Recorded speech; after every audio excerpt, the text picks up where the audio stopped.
Friends, ഇന്ന് എൻ്റെ ഊണ് ചീര വെച്ചുടച്ചത് തക്കാളിയൊക്കെ ഇട്ടിട്ട്,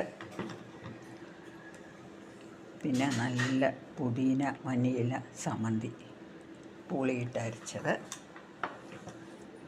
പിന്നെ ചൂടോടെ ചോറ്, പിന്നെ ചുണ്ടങ്ങപ്പുളി.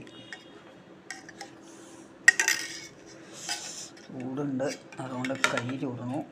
ചുണ്ടങ്ങ കാണാനുണ്ടാവുമെന്ന് വിചാരിക്കുന്നു. ചുണ്ടങ്ങ,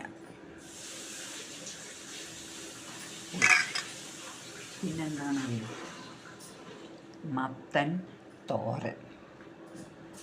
ഞാനതിൻ്റെ റെസിപ്പി ഇട്ടിട്ടുണ്ടായിരുന്നു. മത്തൻ തോരൻ, പിന്നെ